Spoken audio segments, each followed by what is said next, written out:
dan kita tunggu sampai dia larut.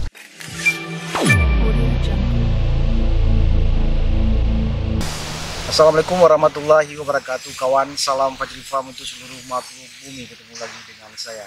Apa kabar kawan semuanya, semoga tetap sehat dan sukses selalu. Kemarin kita sudah membahas tentang teknik hand pollination. Mungkin kepada kawan semua yang belum melihat video ini bisa dicek di belakang, saya ada membahas tentang teknik hand pollination pada adenium. Saya juga sudah membahas tentang pengendalian hama pada buah adenium. Hari ini kita mencoba membahas tentang memberi pupuk pada buah adenium, baik itu pupuk padat ataupun pupuk cair yang nanti akan segera kita aplikasikan ke buah adenium ini. Sama halnya seperti manusia, pada saat dia ibu hamil itu membutuhkan nutrisi lebih untuk menjaga kandungannya agar tetap sehat.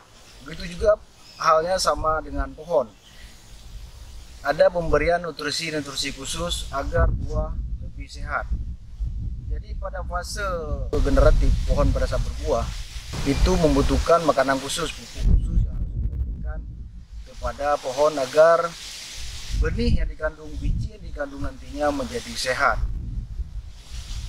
Makanya di sini kita harus berusaha memberikan nutrisi khusus kepada pohon yang hamil ataupun pohon yang sedang mengisi buah agar nanti dia bisa berbuah dengan sempurna, bebas dari hama dan penyakit, dan tentunya menghasilkan buah yang segar dan bisa kita panen sampai masa panen nanti.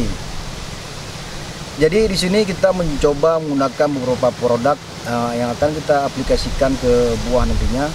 Perlu diketahui di sini tidak adanya endorse apapun, tidak adanya iklan apapun. Kita hanya memberi solusi kepada kawan semua menurut pengalaman kita yang bisa digunakan untuk mungkin kawan-kawan lain yang mungkin ingin berusaha menjaga buah. Cuman produk ini tidak mutlak seperti yang saya aplikasikan nanti.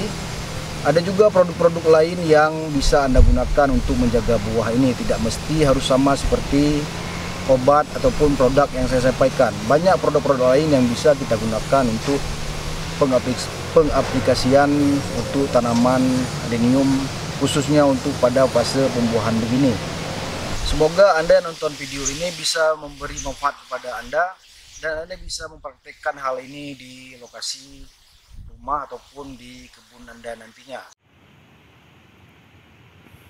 Ini adalah pupuk TSP yang dominannya dipakai khusus untuk buah dan batang. Namun pupuk ini sangat sulit larut apabila kita larutkan dengan air. Bagusnya pupuk ini memang dipakai sebelum tanaman ditanam. Jadi dia lebih dominan dipakai sebagai pupuk dasar pada tanaman kita. Namun kalau dilarutkan bisa, tapi membutuhkan waktu yang lama, ataupun bisa dilarutkan dengan cepat dengan menggunakan air panas. Tapi pada pohon ini kita tidak mengaplikasikan TSP karena kemarin memang tanaman sudah kurang daun. Jadi kita mengaplikasikan NPK.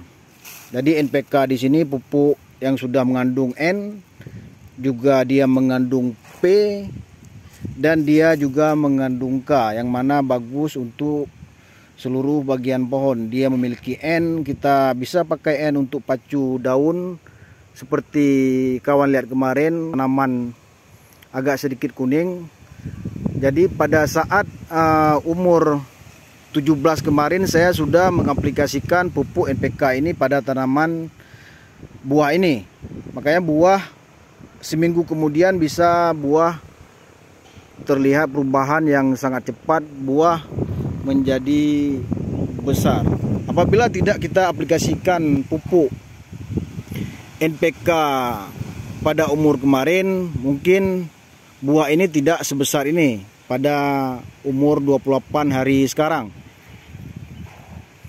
Jadi saya sudah mengaplikasikan pupuk NPK ini 14 hari setelah dia berbuah. Namun itu tidak baku harus 14 hari. Kita juga bisa mengaplikasikan pada umur dia masih kecil ataupun seminggu setelah kita melakukan hand pollination. Setelah berbuah kita bisa melakukan pemberian pupuk NPK ini. Namun NPK ini juga bukan khusus untuk buah, dia memiliki seluruh fungsi buat tanaman kita. Bisa untuk daun, bisa untuk batang, juga dia memiliki K yang bagus nantinya untuk akar tanaman. Sementara untuk membesarkan buah secara penyemprotan, kita bisa menggunakan gromor seperti dilihat di sini. Cari yang kandungannya 10 55 10. Ya, 55 itu adalah P. N10 P55 K10. Ini lebih dominan kepada untuk bunga dan buah. Pupuk ini normal NPK, kebetulan saya di sini menggunakan pupuk NPK Mutiara. Kandungan pupuk ini adalah 16-16, namun tidak mutlak kepada NPK Mutiara. Kawan bisa menggunakan NPK Bas, NPK Ponska, NPK Tawon, NPK Rusia. Terlalu banyak produk NPK yang bisa kita gunakan untuk tanaman adenium. Jadi kita bisa gunakan untuk ZPT, kita bisa menggunakan gromor, kita juga bisa menggunakan gandasil, kita juga bisa menggunakan gibro. Gibro ini berfungsi untuk mengisi bulir buah adenium. Jadi bisa dilihat di kemasan ini, padi dan jagung. Gibro ini tidak mutlak untuk padi dan jagung.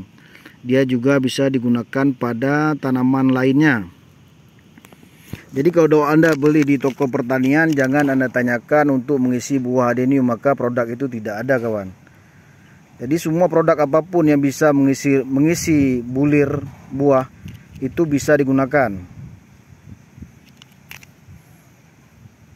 Bisa dibaca di sini, zat mengatur tumbuh tepung yang dapat larut dalam air untuk memacu pertumbuhan, meningkatkan persen gabah, isi tanaman padi dan bobot tongkol tanaman jagung. Jadi dia di sini bisa digunakan untuk buah adenium juga. Oke, selanjutnya kita gunakan untuk fungisida, kita gunakan antrakol. Jadi tidak mesti antrakol juga, bisa gunakan diten, bisa menggunakan Ziplo, juga bisa menggunakan produk apapun yang ada kandungan fungisida. Sementara yang terakhir kita gunakan adalah obat yang kemarin kita gunakan Dupont ini, Dupont Lanet, ataupun obat-obat lain yang bisa memang mencegah serangan hama walang sangit ataupun hama lain untuk menyerang buah adenium ini. Sementara yang terakhir kita siapkan hand sprayer, sprayer kecil. Kita di sini gunakan NPK. Saya tidak gunakan gromor di sini. Saya gunakan gibro dan saya gunakan antrakol sebagai fungisida. Dan di sini terakhir saya gunakan Lanet untuk hama. Oke, langsung saja kita praktekkan cara pengaplikasian produk ini. Yang pertama kita coba mengaplikasikan pupuk NPK. Kita kasih dalam bentuk cair atau dengan sistem kocor. Jadi ukuran kurang lebih, kalau pohon ini besar ukuran segini, jadi kurang lebih ukuran mungkin satu dari gembor ini bisa habis kita gunakan untuk pengaplikasian pada saat tanaman berbuah. Jadi kurang lebih dosisnya kita juga tidak ada patokan tertentu. Jadi kurang lebih 1 genggam mungkin. 1 genggam begini bisa kita aplikasikan untuk tanaman pada saat berbuah. Ukuran dosis, ukuran kadar bisa kita lihat di air. Sekedar air sudah berwarna keruh begini, sudah bisa kita aplikasikan pada tanaman kita. Oke, langsung saja kita cor di samping bagian pohon.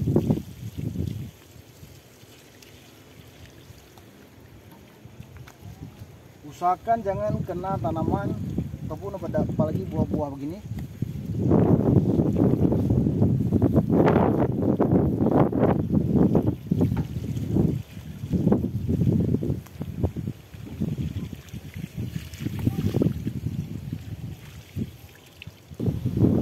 Jadi itu adalah sistem kocor pada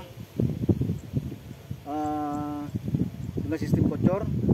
Adapun cara kita kalau kita memberikan dengan sistem tabur. Jadi saya tidak mencotokkan di pohon itu lagi, ya, yang mencotokkan di pohon ini. Jadi dengan sistem tabur kita menabur di samping dari pohon.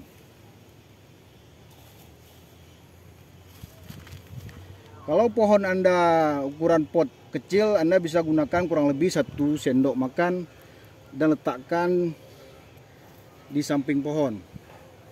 Setelah itu disiram.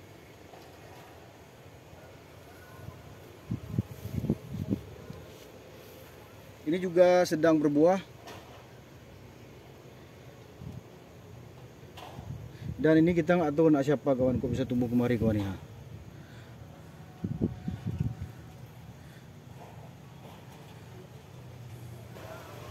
Jadi bisa kita letakkan di pinggir pohon dengan usahakan jangan biarkan pupuk menempel di samping akar pohon. Jadi kalau bisa dia jauh dari akar pohon. Ataupun kalau memang tidak sistem tebar, Anda bisa menggunakan sistem tugal ataupun sistem pendam. Jadi Anda bisa buat lubang di samping pohon dan Anda bisa menaruhkan pupuk ini. Beda ukuran pohon, beda juga kebutuhan dari tanaman. Dan setelah itu Anda tutup dan Anda siram. Bisa langsung kita siram ini agar pupuk cair dan menyatu dengan tanah dan nanti bisa diserapkan oleh akar, dari akar dibawa ke pohon dan nantinya dibawa ke buah adenium kita. Oke,